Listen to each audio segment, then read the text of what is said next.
This is Building Bridges with Greg Johnson.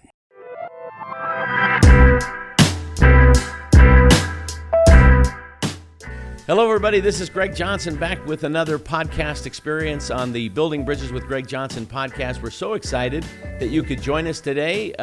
This is a podcast that is dedicated to helping people who come from different opinions and different views engage one another in conversation and dialogue that is respectful and healthy and courteous. So we're very, very excited today because we have been sharing with you over the last year our podcasts and video blogs on the Building Bridges with Greg Johnson platform here on our YouTube channel. We've been sharing with you that there are philosophies and models and examples where people can kind of overcome some of those challenging differences, whether they be in matters of values or religion or theology or political differences.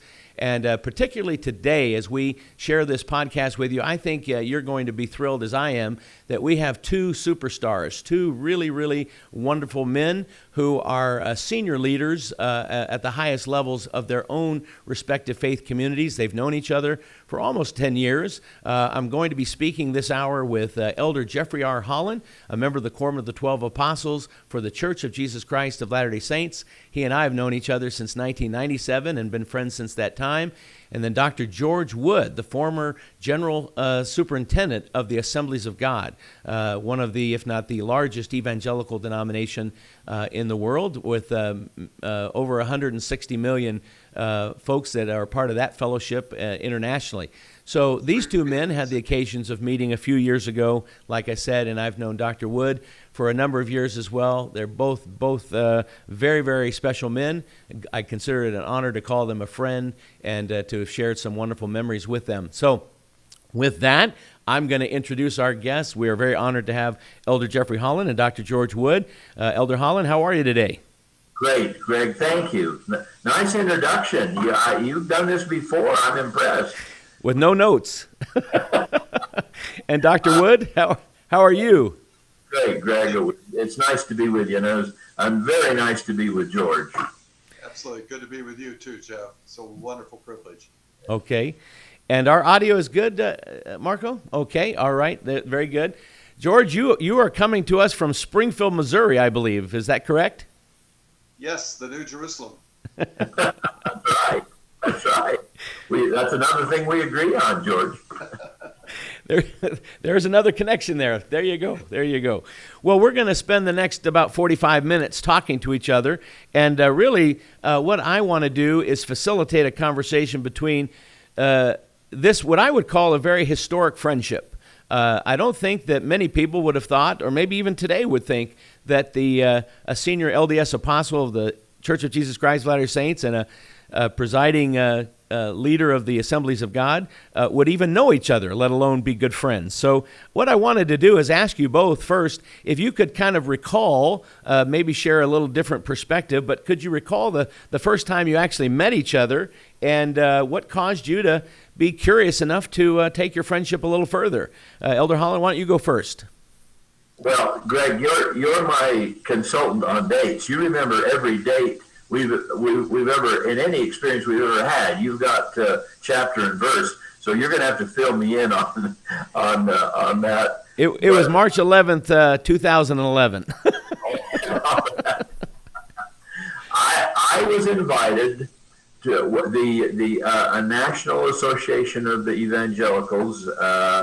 We're going to meet in Salt Lake City, Park City, I think technically. Right. And they had a meeting in Salt Lake in the neighborhood. I thought it was a wonderful gesture. I thought that alone was a remarkable thing for our evangelical friends to do, to meet in Salt Lake. That might have seemed the least likely place to meet. But they were in Utah, and I was invited to represent the Church of Jesus Christ of Latter-day Saints in a little goodwill exchange, that I would come and address the group, which I was very happy to do. A little uneasy about making sure that I built friendships and didn't destroy any, and that we had the goodwill that we were hoping for. And I really do feel we did that. And so I spoke to him for some time, and then took questions and answers. All of it was unscripted. The whole evening was unscripted. And I mentioned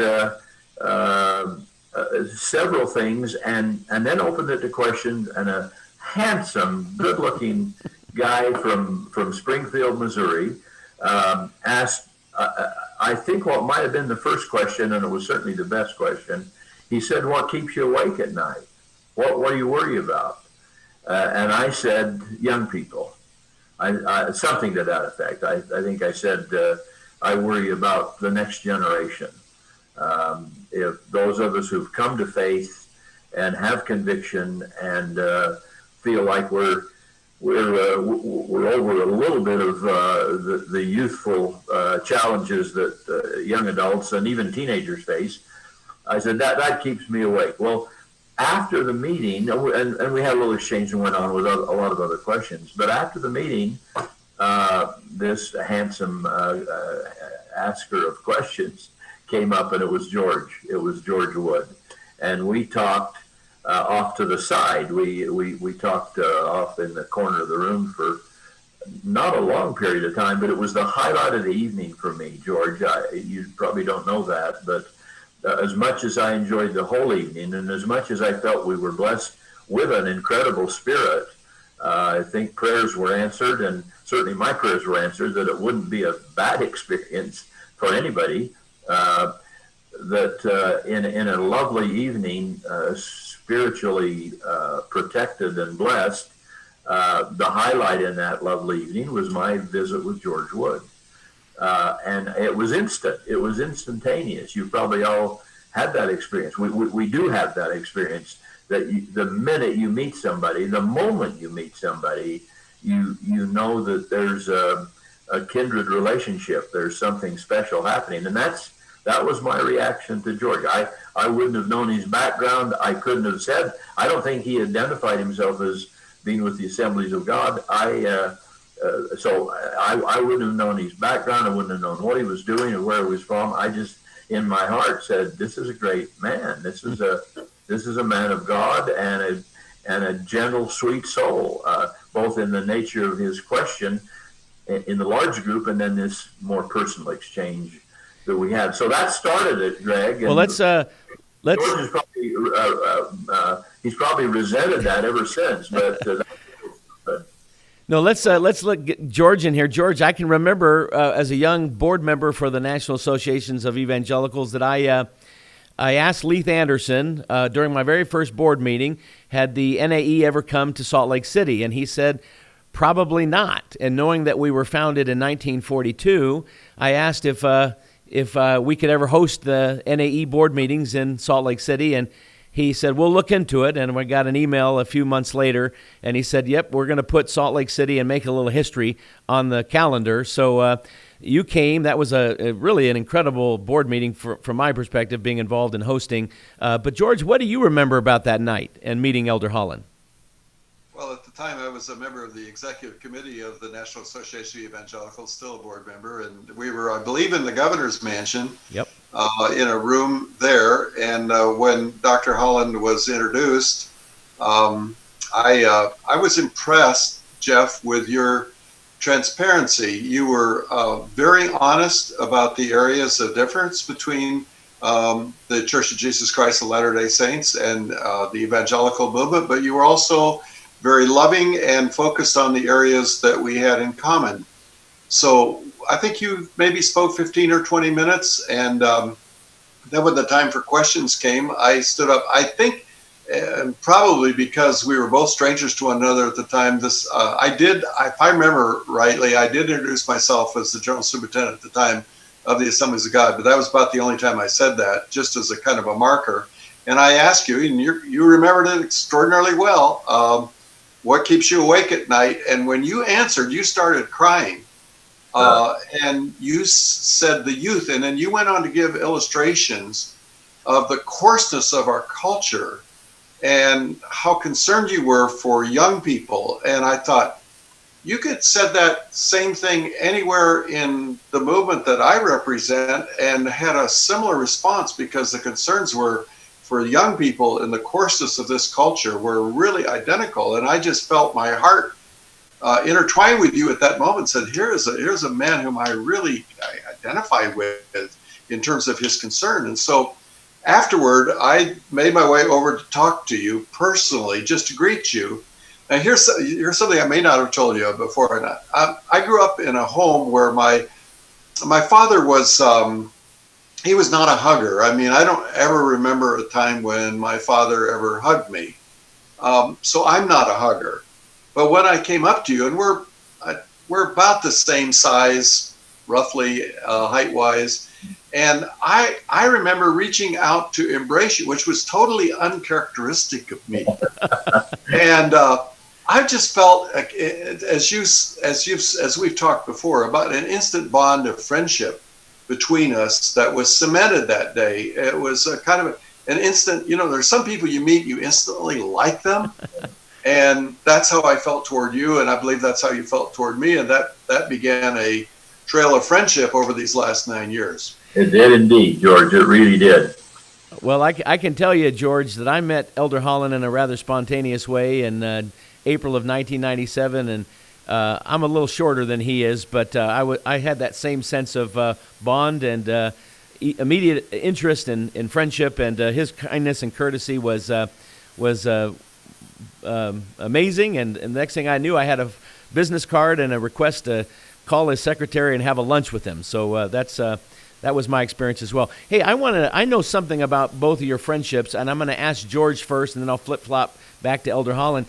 George, you came about a year after that meeting from the National Association of Evangelicals. The LDS Church invited you to a kind of a very, very lovely dinner that Elder Holland and I believe Elder Cook hosted. That would, to me, was an extremely significant night. Can you talk about that interaction and that reception? I think that was something that really was a blessing to you and to myself and to several others that were there that night.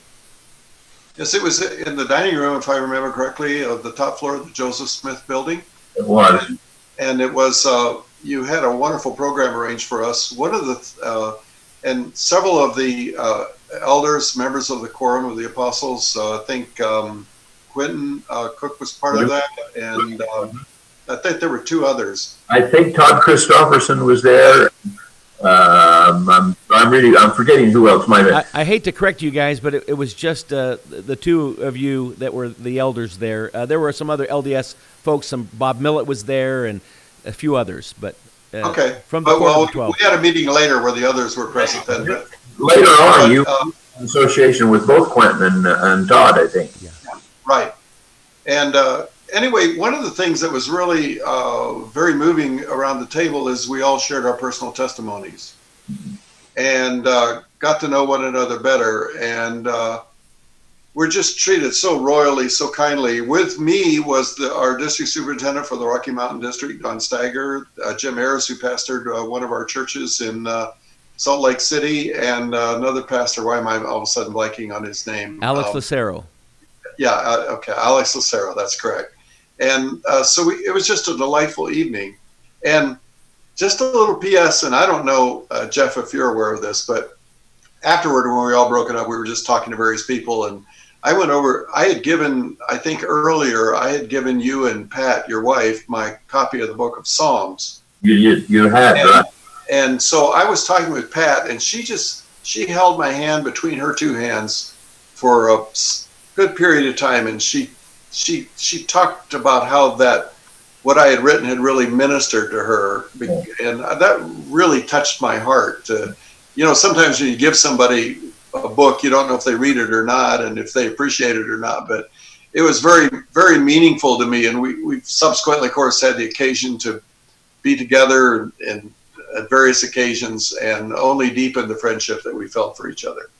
I remember that, George, and I want to comment. I'm going to interrupt Greg, which is hard to do. I know he talks a lot. It's very verbal, but that book is a great book, and I shared Pat's response and feeling for it. But part of the significance, George, is that I know the context in which you wrote that. I know what you were writing it from and out of and through, and that added. And of course, you were very open about that, both in your conversation and to some extent in the book itself. That added. There are books, and then there are books, And when it's somebody's soul, when it's somebody's personal quest. I don't want to get into this more than you want me to get into it, but okay. that added immensely to it and prompted. I don't know where I was. I was writing a little book on the Psalms. I don't think I was very far along when you gave me that book, and it was a great impetus for me to go back and review my own work and my own thought about the Psalms, and to put a little more humanity into what I was writing. That was your book had a tremendous impact on both Pat and me. I listened to the address you gave at your conference on depression, where you were I was very moved by what you had to say. And of course, that's what, as you acknowledge, what produced ultimately my book on the Psalm in Your Heart was. Yeah. And then I'm not saying you were depressed, but you spoke about depression. You were very transparent.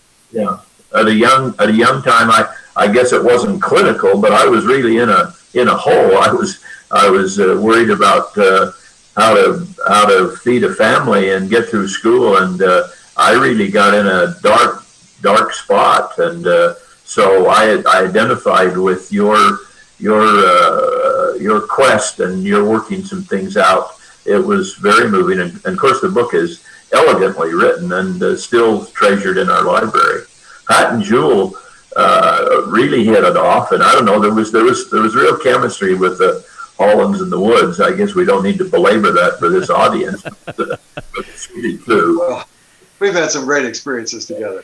Well, I was just going to say, Elder Holland, I know that Dr. Wood returned the favor, and you were a guest of his at the headquarters of the Assemblies of God in Springfield, Missouri, not far from Branson, and I think it also involved a little fun outing with the Woods and the Hollands, and that you mentioned Pat, your wife, and Jewel, his wife. Can you share anything of your feelings towards that experience and even what you did in Branson? That's sure. A fun story. I've owed the Woods an apology ever since, because I'll tell you what happened after a lovely time with George's officers and the key board members of his association in Springfield, where I was just treated so kindly, just exquisitely, something I'll never forget, and I have great affection for Missouri. Missouri plays an important part in Latter-day Saint thought, and so we had a great time just there, and I met George's family and his. I was particularly impressed with what they were doing. We had breakfast over at the house, and the kids joined us, and anyway, it was just a terrific experience. And I remember being I'm doing an aside here, and then I'll get to Branson, but the work that George and the Assemblies of God did with relief, with emergency relief. I want to say not City of Hope. That's the wrong phrase, George. Convoy of Hope. Convoy of Hope. Thank you. The Convoy of Hope. I was really impressed because we try to do a bit of that ourselves. We try to be on the scene when there's a difficulty, but your Convoy of Hope really impressed me. I went back to Salt Lake and talked about it with my colleagues, and anyway, that's an association the admiration has continued. But anyway, when we had this great time with George's board and his family, his kids, and Jewel and all, then they were so sweet to take us to Branson. I'd never been to Branson in my whole life. I'm probably the only person in the United States who's never been to Branson. But they took us, and we had a lovely time. And a busy time. I mean, it was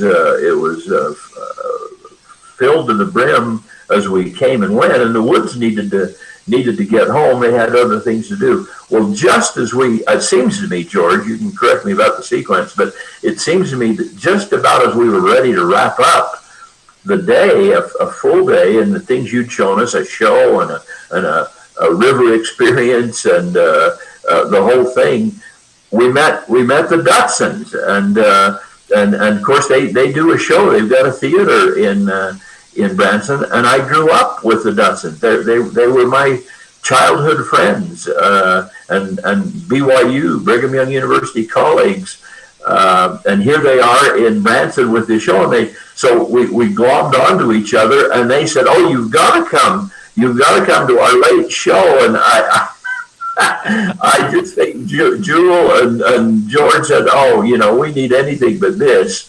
But good sports that they are, good troopers that they are, they summoned their courage from somewhere, and we went on to the Dutson show. But I think it was the midnight show. It was the last.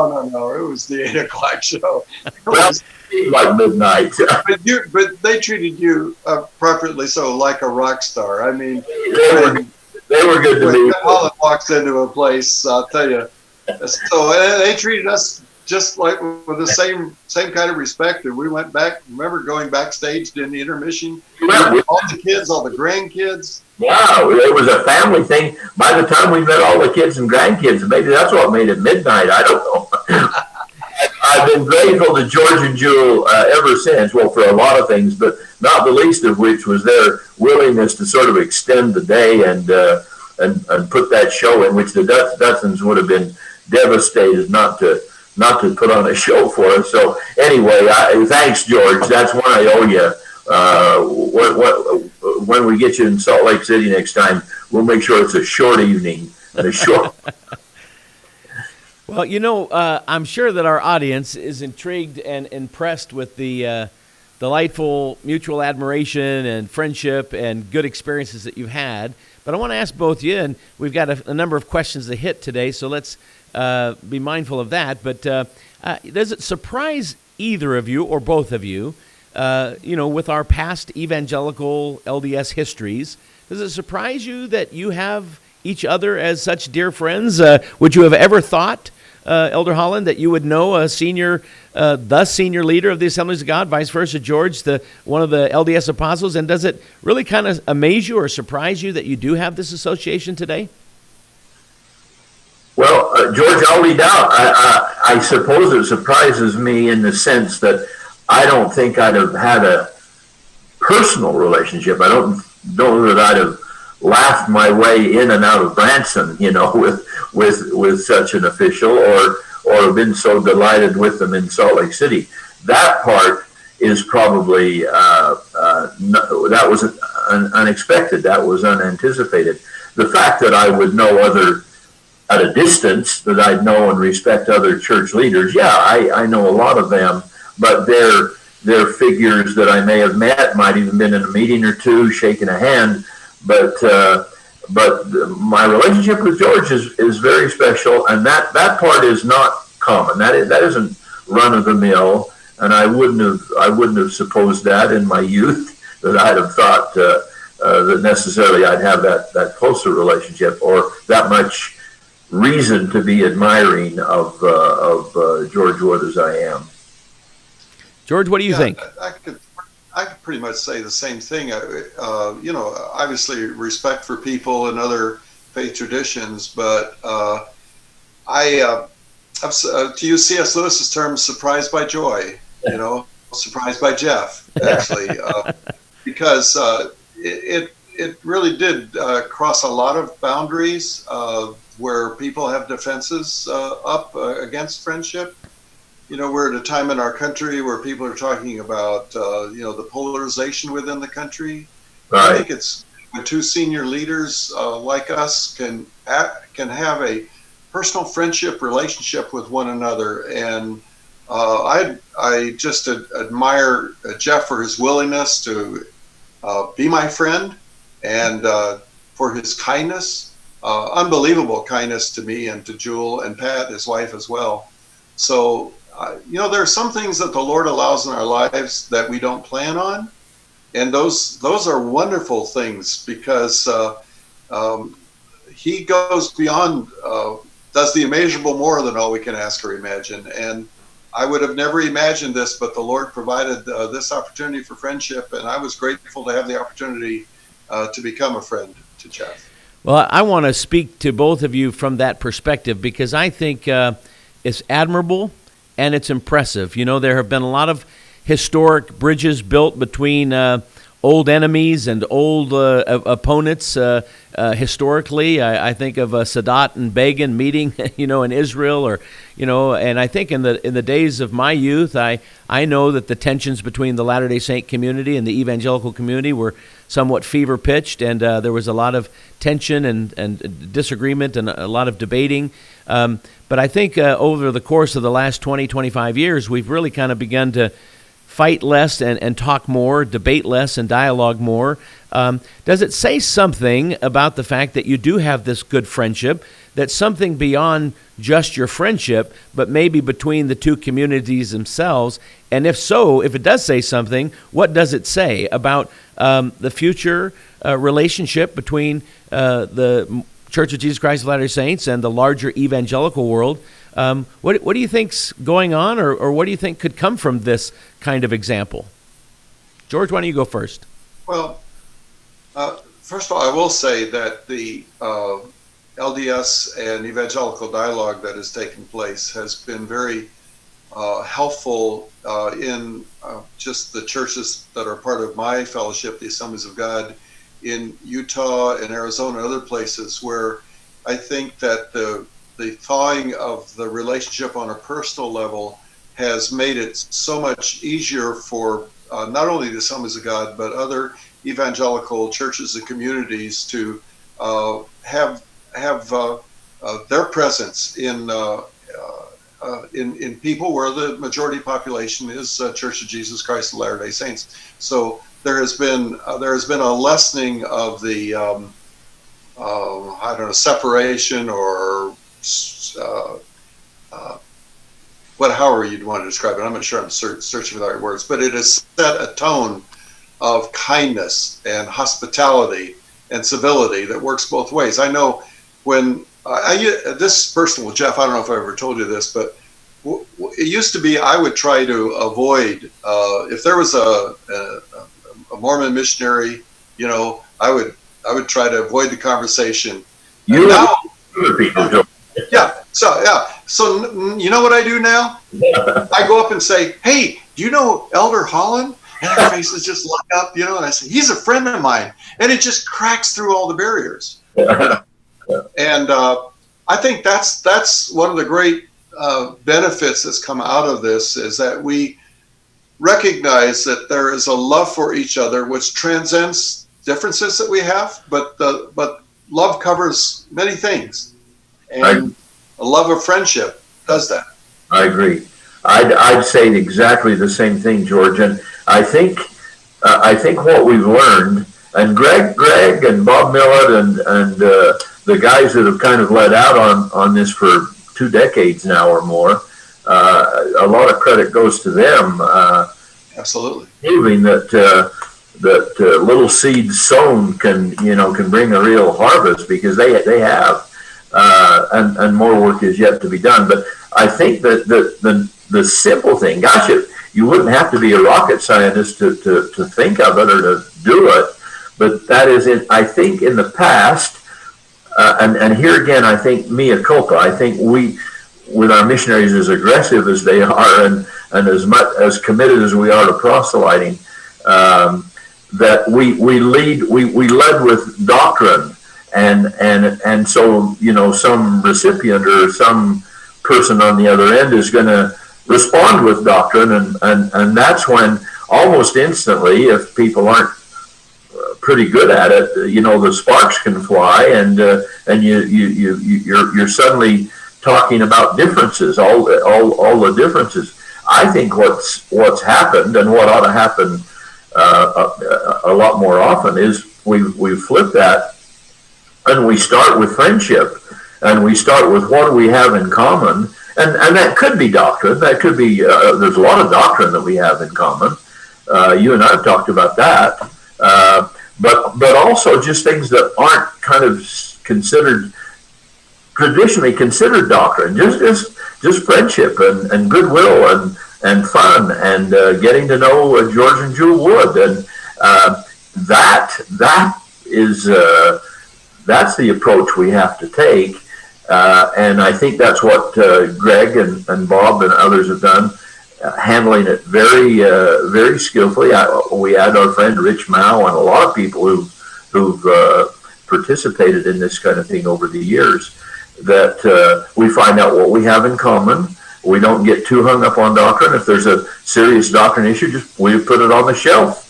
Say we'll figure that out later, and start with what we have in common. And one thing we have in common and ought to have in common is the love and goodwill and friendship and association that's really quite non-doctrinal, if I can say that. I mean, it's just human goodness and kindness, and boy, there's plenty of that, and we need more of it, and our world today is crying for it. So I think we start from where we agree. I think we start from brotherhood and sisterhood and kind of work our way out from that. And I think that's the reversal that has happened with these dialogues, with the conversation, but also just on the street, just people, if people can get together and have that chance. I think Greg and others have been instrumental in I'll use the title of their book, their collective book, How Wide the Divide, and a chance to discuss that and decide that in some cases the divide isn't very wide.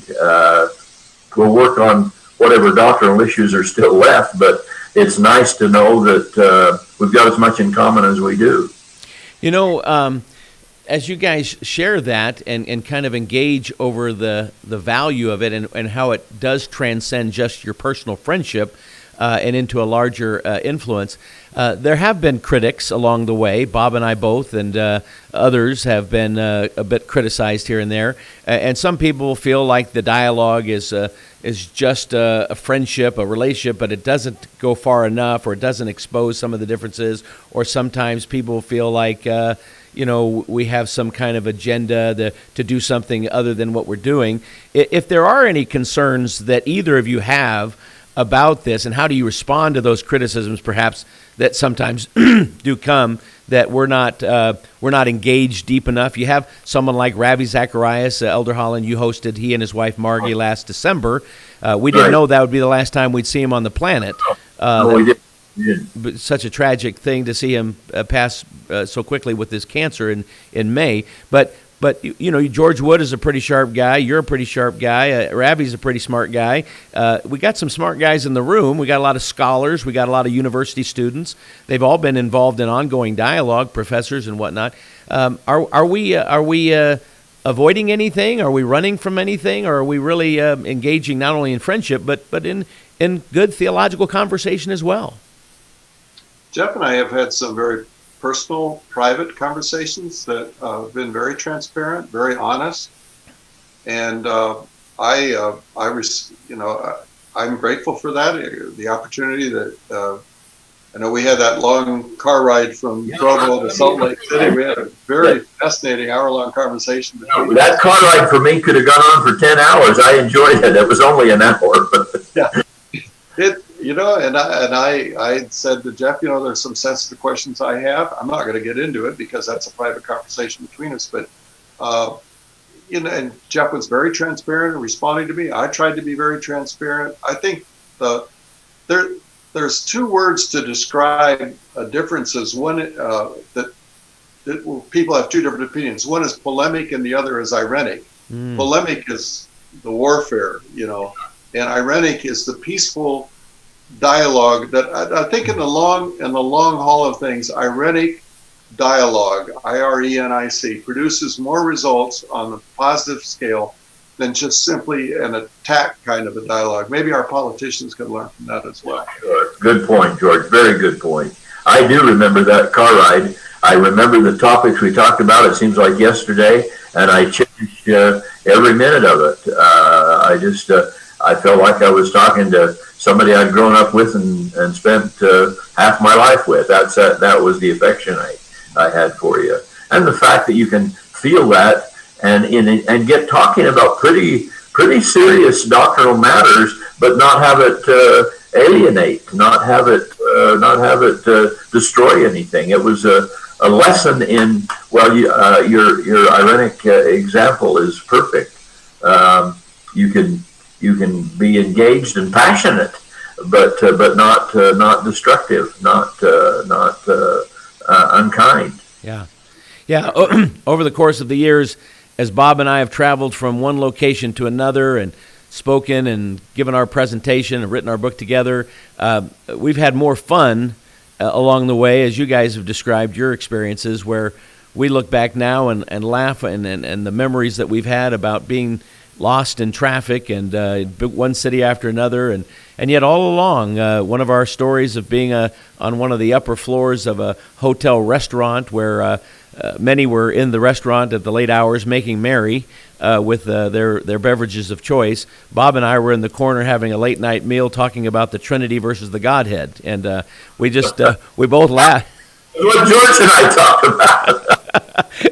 We laughed and we said, I bet nobody else in this room is talking about this, So we do have these conversations, and they're done in respectful, ironic ways. If you guys are two examples of a relationship and a friendship that has been given as a gift, I think, from the Lord, is this something that could be encouraged or should be encouraged at the lay level among your respective communities? And are you doing that? Is there a way in which the Assemblies of God is encouraging lay people or pastors and bishops and stake presidents at the more grassroots level, or is this just more of a leadership interaction? What do you guys think about the prospect of this expanding?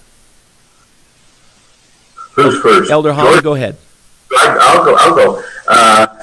The challenge, Greg, the challenge is going to be not doctrinal and not behavioral. The challenge is simply going to be opportunity, I think. George and I are thrown together because we're leaders, and that pyramid, if you will, gets narrower at the top, and so we're up where we get to know each other at a fairly limited, defined. I'll just say the top of a conversational pyramid, but at the lay level, down at the base, it's so broad that I don't know how many opportunities somebody in Kanab, Utah, is going to have to visit with an evangelical or a member of the Assemblies of God in Peoria, Illinois. It's probably just practical about what really related to your earlier question. How much of a surprise is it that even George and I are together? And that's its own pleasant surprised by joy, but it's a little harder, I think, just at the lay level. And I don't think there's any built-in resistance to that. Maybe in a high school, you got friends, that are of differing faiths. That's great. That's the way to start. Or college, maybe you're in a dorm where there's that kind of a mix. But I just as a everyday practical matter of human contact and conversation, I think it's for some parts of our geography. I don't know whether it's going to be very practical. Well, but on the other hand, and I know you've been instrumental in this with your church education system, you've really given a privileged opportunity for me to bring evangelical college students from California and Alabama to meet with Institute students and BYU students. So that's been one example of this expanding beyond just pure leadership. But and that's a good example, and it's a good age. That's an age where kids are talking and learning, and if you're at a university, you're supposed to be learning something. And here, it's been a great learning experience. But that had to be kind of arranged, is all I'm saying, Greg. If it hadn't been for Greg Johnson, that wouldn't have happened. So somebody has to kind of do that, and that just makes it harder or less likely. Well, I think a guy named Elder Jeffrey Holland had something to do with that too. So I'll pass the compliment back to you. I just blessed it. I didn't do much to arrange it, but but it takes a little doing. Yeah. But worth doing, certainly. Gosh, worth doing for sure. Yeah. Well, Dr. Wood, what do you think? How does this trickle down to the lay level? Both Church of Jesus Christ of Latter-day Saints and Assemblies of God people share for certain two things in common. We both are very focused on experience. And the other thing, we are both evangelizing. And sometimes, certainly on the lay level, Assemblies of God people will seek to evangelize or persuade persons, whether they're agnostics or of another faith or whatever, and the lay people of LDS will do the same. Will do the same thing. I guess I'm old enough now where I trust the Holy Spirit that you share what you know of the Lord, and then you leave it to the Holy Spirit. He's the persuader. I'm not the persuader. I don't have to persuade anybody, and that way I can love everybody, and I can respect where someone else is coming from, and that's, I think, what's made the relationship. I wish that everybody across the board could have the kind of relationship that I've enjoyed with Jeff Holland, with persons who are different from them. I think this would be a better world, a better America, a better place if we had a bond, a friendship, and love between us, which really anchors us. And I see my cat just came into the room. The cat in the lower left-hand corner, or right-hand corner, yes. You're a cat man. That says something about you, George. That's a good, and I will say that the mere fact that you guys are sharing publicly on our podcast here is a great example, and you're allowing a lot of people just to know that you are friends. Going public, if you will, helps people feel more comfortable that this is something they can do with their evangelical friend, their Latter-day Saint friend. So I hope anybody that might peruse this video would at least feel that they can certainly be friendly with one another and don't have to, only see each other as a scalp to be gained, or a conquest, or a pursuit of some kind of challenge, but entering into relationship. And I commend you both for letting us look in a little bit on your relationship. Do you guys either, both of you? I'll ask. We'll start with you, George. What would you like to see in the future down the road? And maybe it's not something you can really give much comment to, but if you had a hope for the evangelical Latter-day Saint community, what might that be in the future? Well, let me get my cat out of the way, who's now called up to the computer. He wanted to say hello to Dr. Holland. His name is Socrates, by the way. Socrates. We call him Socks. He's a very wise cat. Anyway, that threw me off a little bit. What are your hopes for the future? Well, I'd love to see the day come when Church of Latter-day Saints has the same theological view that I have, and I'm sure Jeff probably feels the same way toward me. So that would be long range out there. But until that day, we can still be friends. There you go. Let me comment, Greg. George has raised the one area where there can be tension, and we talk historically where probably there was, and that is we're both evangelizer. We are, and Latter-day Saints are downright proselyters.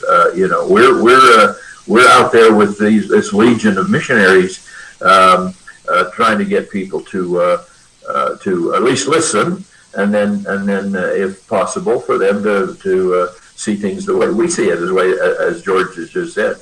So the idea of sheep stealing is where I think people get defensive, and understandably so. If it's even a phrase like that has its emotion built into it, and you get your backup about that.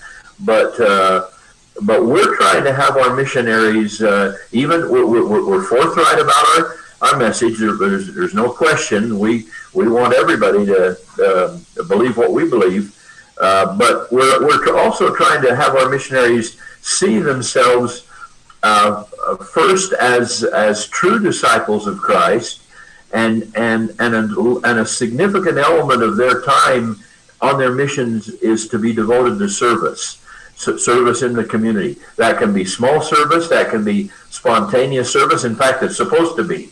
You see somebody raking leaves, and an elderly gentleman that looks like he really needs to sit down and rest. That might be me now, but those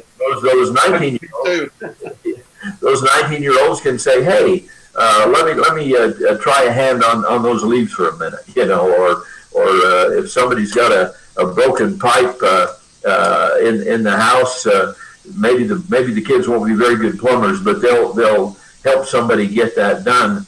Anything from spontaneous service to the very orchestrated service. We have a program called Just Serve, which is a formal way that in the community people can plug into major efforts being done in any given community across the country. And so while we're not apologizing, and we don't back away from the idea that we want people to believe what we believe and teach about a restored gospel rather than a reformed one. Nevertheless, we don't want that to we don't want that to overshadow the true discipleship, the Christ-like living of either the missionaries or we as leaders in the church or whatever. And that does involve this extra effort, quite aside from anything that would be teaching or proselyting, of service, large or small, kindness always, goodness on the street. And if somebody's a little tough on you, you turn the other cheek. And the world needs a lot of that. And I commend the George Woods of the world for living that way, and the Greg Johnsons. And I surely hope Latter-day Saints. I certainly hope that Jeff Holland lives that way, even as these strong personal convictions and doctrinal definitions still stay with us. That should not get in the way of love and goodwill and kindness and friendship. Yeah. Excellent. Both comments. Just a couple more. We'll wrap up here in a question or two. We did talk about this beforehand. If you look at the landscape and you look across the evangelical Latter-day Saint theological spectrum, there have been a number of conversations that have been taking place over the last 20 plus years. And Elder Holland, when you came to the National Association of Evangelicals, you covered some doctrinal topics that night, and that was fascinating for many of our evangelical friends. I know I got queried all night long about some of the comments you made. What would you say, both of you? I'll give you this both question. We'll start with you, Elder Holland. What do you feel is the most distinctive doctrine, or the distinctive doctrines, one or two? We can't have enough time to cover 4 or 5 things, but maybe one or two that you feel that the LDS Church has that is unique from and different than the evangelical doctrinal survey of things. So what would you say are the challenges or the doctrine or two that's a challenge? Well, and it's good probably that you limit those, Greg, because we could wander all over the ballpark and not get very far on this. And there's so many where we have in common. But George and I talked about this, and I've talked with you about it. I think probably if you narrowed our differences down to, I'll say to 2, if we can try that, I would say that probably the Latter-day Saint view of the Godhead and the doctrine and invitation and receptivity to an open canon. That revelation continues, and as my son said in a book that he wrote, that we're sort of in this league with there's a Bible, but the back covers had the cover torn off. and that revelation continues. So the Church of Jesus Christ of Latter-day Saints would probably lead with the idea of the Father and the Son and the Holy Spirit being separate physical entities, as it were, even though the Spirit doesn't have a physical entity, but distinct bodies, but united in every other way that I know how to describe it. I think George and I talked about this. When we talk about the oneness or the unity of the Godhead, or to get over into Trinity language, we would concede unity in every way that I know, thought and feeling and hope and attitude and belief and whatever realm you want to define. I would say there would be unity in the Godhead over that, except for the distinct embodiment of the Father and the Son being separate, and the Holy Spirit being an entity of spirit, but separate and different. So that's probably number one, and it's a big one, but that would be number one for me. And then the idea of continuing revelation, the whole idea that Joseph Smith had an experience with the Father and the Son that opened the door to revelation again, that the heavens were open and God was speaking and continues to speak, and that there is a continuing canon, if you will, certainly a continuing revelation. But having said that, and of course there would be some other differences, but I think if time would let us work through that, we'd probably find ourselves a lot closer, and I would hope that would be closer to the Church of Jesus Christ of Latter-day Saints. What we believe, Greg, and you know so very well, is that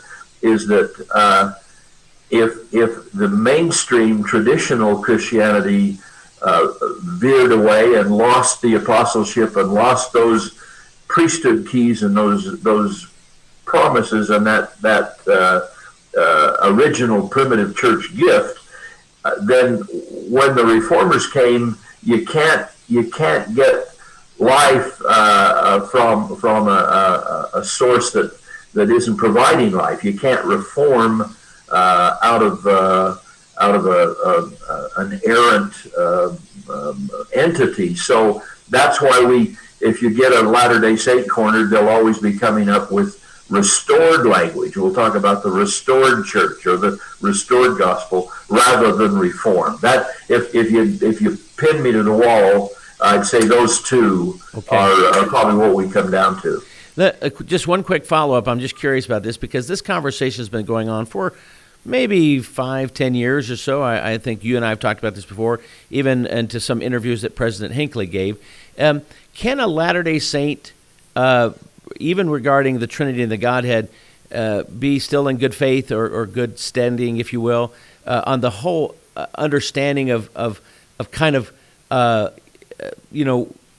maybe God before his full divinity was expressed? I mean, is that kind of a speculative understanding of theology, that God was something before he was God, and can there be some different views on that? Or I think President Hinckley answered that, and they just said, we don't know. We don't know what that anything much about that, and that raises a good point. Let me squeeze this in as long as we're talking. A lot of people said a lot of things. You and Bob have talked about this more than I have. A lot of people historically have said a lot of things, and part of the question is: are we all bound by that? Am I bound by everything that Orson Pratt ever said? And if it's canonized, then my arms to the square. But if it's speculative or something about a realm of godhood or a segment of time that we don't know anything about, I don't think I'm bound by that, or that you're bound by it, and I don't think the church is bound by it. I think that's what President Hinckley was saying in that Mike Wallace interview. Yes.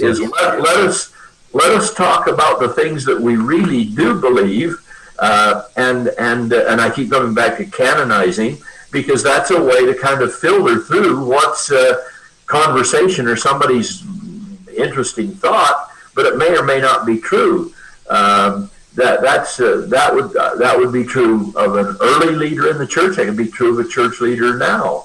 I think we're very careful to sometimes say this is Jeff Holland speaking. This is not the law and the gospel. This isn't church doctrine. If I'm just thinking through or saying what if or might this be. We occasionally. The one thing that can kind of get my back up is when people come to me and say, "You believe," and dot dot dot, and that's where I want to just stop the sentence and say, if you're going to talk about what I believe, may I say that? You say that, because I don't know whether you know what I believe or not. And so, you Mormons believe this, or you Latter-day Saints teach that. Well, somebody may have said something, but I don't know whether that's what we believe. But if it's canonized, if it's orthodox in our sense and part of the church polity, then yeah, I'm going to defend that. That's what I do, is defend that. But I'd like not to be held, nor have anybody else held accountable for just sort of speculative thought and conversation that may or may not be true. Well, I think that's helpful, very helpful. I personally have run into Latter-day Saints more recently who use the phrase monotheism, and they say that they are monotheists. They believe in one God. They're not saying that they don't believe that the Godhead is comprised of three separate, distinct entities, but their unity focus, they say, allows them to feel like they're believers in one God monotheistically. So I don't know if that's something you would feel good about, or... Certainly the idea, I think maybe that night that I don't know, I don't remember all that I said that night chatting with the evangelical group, but I think I stressed that if we talked about the unity of the Godhead, I could be in the forefront of that conversation. I could be carrying the flag on that about the unity of their commitment and belief and harmony, and one can speak for the other, and on and on and on and on. No Latter-day Saint would be shy about that. We just finally, at the end of the race, get down to this business about whether they're separate figures or not. That's all what's left, is that one issue. But that's an area, that's a perfect example of maybe where we talked about more that we did believe and more that we had in common. That's one where you could have a lot in common before you got to a pretty distinct difference at the end. But if you want to have a lot of goodwill and a lot of good conversation, there's plenty there that we do have in common to talk about. Well, and until we're friends and have the relationship of trust to talk as freely as we're doing now, it's hard to get to that. If you're just quoting old sources from the past and using one quote against another quote and one verse against another verse, it's easy to get very polarized. And so thank you for sharing some of those things. George, what about yourself? What do you think would be a key distinctive or two? I think Jeff has identified the two top issues, the nature of the Godhead, which then spills out into other aspects of doctrine and continuing revelation. We, in the Assemblies of God and in the Pentecostal movement, also use the word restoration. And the idea is that the 21st century church should believe what the first century church believed, should act like the first century church acted, and should relate to the world like the first century church did. So we believe that beginning with the 20th century, on a massive scale, the Lord, through the power of the Holy Spirit, began restoring a church that was not simply oriented to the word only, but that signs and wonders would accompany the preaching or the proclamation of the gospel, and that the spiritual gifts that are articulated in the New Testament, which include wisdom and knowledge and discernment, speaking in other tongues, interpretation of tongues, prophecy, miracles, healings, all of those are part of the package of what the Lord is restoring to the church. And we do believe in prophecy, but we believe that prophecy will always be in accord with the teaching of the Old and New Testament. So there have been prophetic moments in my own life where I felt the Lord has given specific direction or underline a truth that is revealed in Scripture. So, and our focus also on the baptism of the Holy Spirit, where we believe that salvation is not only a crisis experience where you enter into a relationship with the Lord Jesus Christ by faith through God's grace, but there's also an experience of the baptism of the Holy Spirit in which you are immersed in the life of the Spirit and the initial physical evidence of that. And there are many evidences of the Spirit-led, Spirit-controlled life.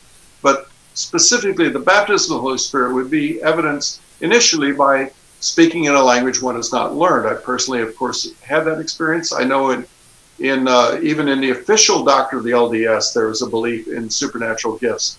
But so in a sense, both of our movements are restorationists in character. The difference is that we do believe the canon is closed and that prophecy is subject to what is already in the canon of the Old and New Testament. But certainly we have seen the power of the Holy Spirit that is least throughout the world today in a people's lives being changed. I mean, I look at my dad's own life, who grew up in a terribly dysfunctional family and was really saved out of a home where he could have spent the rest of his life in prison. But the Lord marvelously transformed his life. And Jeff knows the testimony I shared about my dad being poisoned by Tibetan tribesmen and being delivered from poison enough to kill 10 men, and God rescued him through the intercessory prayers of my mother. Well, I never had a problem with the scripture in Mark that says, if you drink any deadly thing, it will not hurt you. Not that I would go out and drink deadly things, but there was a sense of protection. But the New Testament also says sometimes God doesn't protect. Sometimes he sends an angel to deliver. Sometimes the angel doesn't show up. It's a mystery. I think part of serving the Lord is a mystery where we either the Lord changes our circumstances or he changes us in the circumstances. But certainly we want a church that as closely as possible mirrors what the first century church experienced, believed, and felt like. Outstanding. Well, we are almost near our time. I don't know if either of you has a closing thought or a final comment that you'd like to make before I wrap things up. Elder Holland, I want to say, Greg, I really appreciate you. And Jeff, I love you. I so deeply value your friendship and your love and pray for you. And Pat, I trust Pat's in good health. I know she had a struggle for a while. He's a miracle. The restoration of her life is a miracle, really. I'm so glad to hear that. And we're brothers of a different mother. Okay. Yeah. We just got this conversation started again. It's too bad we can't just keep it going for. I'd love to just sit down. Come to Springfield, and we'll take you down to Branson again. Greg, thanks for getting this together. Next time we're together, we'll lead off with a conversation about divine authority or some very controversial topic like that. Well, if you guys will stick around here just for a second before we wrap up, just pause and then I'll bring things to a close. I want to thank you for checking out another edition of Building Bridges with Greg Johnson. This is, I think, an epic podcast for us and a historic one where we have brought to you two leaders of the faith community, Elder Jeffrey Holland of the Church of Jesus Christ of Latter-day Saints and the Quorum of the 12 Apostles, and Dr. George Wood, the former General Superintendent of the Assemblies of God, and just their friendship, but also what it says about the larger possibility that old adversaries can become friends, and friends can talk about truth. There was the old line that we used to use, Bob and I, we'd say, truth matters, therefore lunch matters. because usually when you sit down over a lunch table, you can talk about things and you can even get to topics of truth. So I commend these two men, and I hope you do too, for sharing this hour with us, for being public in their friendship, and I hope many of us will learn from their example and follow it in our own friendships at school, at work, or wherever we might be.